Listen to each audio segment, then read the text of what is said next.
wabarakatuh. Jumpa lagi nih dengan Kak Futuh, tetap dalam channel Calon Guru Masa Depan.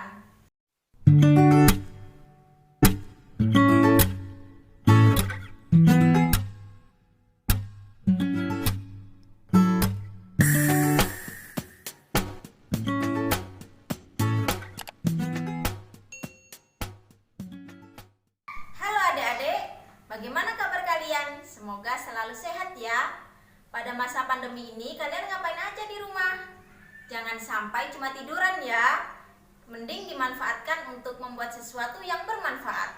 Misalnya kalian melakukan percobaan membuat pelangi di dalam kamar, memasak masakan yang kalian suka, membuat sesuatu yang menghasilkan, dan lain-lain. Pada kesempatan kali ini, bersama Kak Futuh, kita akan belajar tentang laporan percobaan. Jadi, dalam laporan percobaan tersebut, kalian bisa menuangkan apa saja yang telah kalian lakukan di rumah. Teks laporan percobaan ini adalah materi Bahasa Indonesia untuk kelas 9 semester 1 kurikulum 2013. Kita simak baik-baik ya video ini dari awal hingga akhir. Tetap bersama Kak Futuh. Oke adik-adik, kita ketahui terlebih dahulu ya apa itu teks laporan percobaan. Jadi, teks laporan percobaan adalah teks yang berisi paparan dari hasil percobaan dimulai dari prosesnya, tujuannya, langkah-langkahnya, dan bagaimana hasilnya. Nah, teks ini nih digunakan untuk melaporkan suatu percobaan, karya ilmiah, atau laporan praktikum. Tujuan dari teks laporan percobaan ini adalah untuk memberikan informasi kepada para pembaca tentang hasil percobaannya dan digunakan sebagai sarana mendokumentasikan kegiatan. Struktur dari teks laporan percobaan ada 6. Yang pertama, judul. Judul berarti berisi apa yang akan kita lakukan, percobaan apa itu. Kemudian yang kedua adalah tujuan. Tujuan dari percobaan yang akan kita lakukan.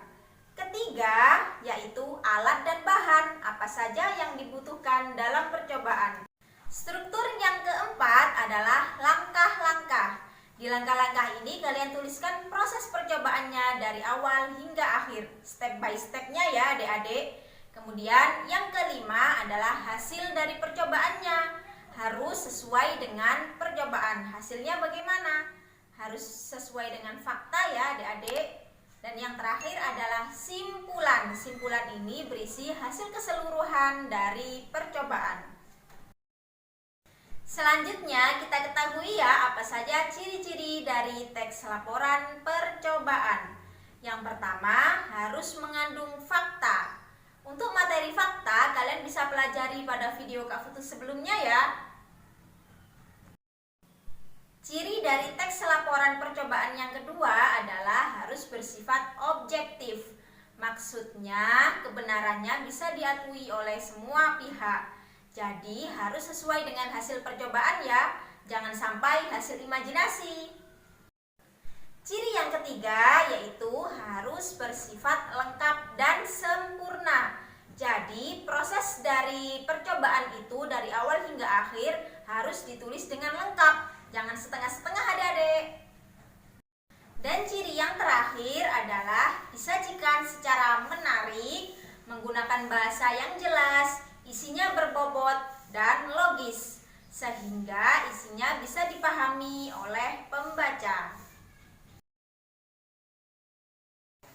Selanjutnya, kita pelajari tentang kaidah kebahasaan dari teks laporan percobaan. Simak baik-baik ya adik-adik. Yang pertama, menggunakan kata sinonim dan antonim. Sinonim adalah persamaan kata, sedangkan antonim adalah lawan kata. Contoh dari sinonim, tuang air dalam gelas, atau bisa diganti dengan masukkan air dalam gelas. Sedangkan antonim lawan kata contohnya panas, lawan katanya adalah dingin. Kaidah kebahasaan dari teks laporan percobaan yang kedua adalah menggunakan kata bilangan. Kata ini digunakan untuk menunjukkan jumlah bahan yang akan kita gunakan. Contoh, 1 ons garam, 50 gram tepung terigu, atau 1 ml air. Nah, yang ketiga yaitu menggunakan kalimat perintah.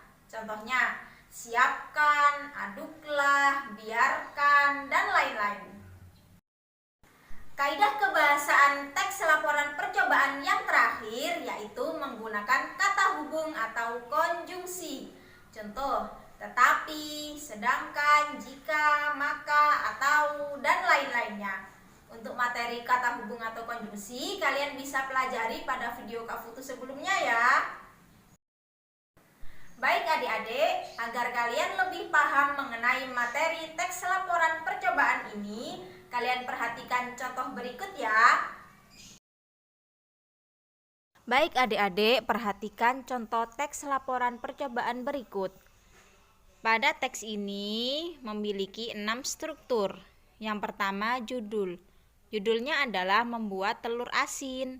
Struktur yang kedua, tujuan. Tujuan dari membuat telur asin ini karena mengandung banyak vitamin dan gizi, sehingga ketika mengkonsumsi telur asin bisa bermanfaat bagi tubuh.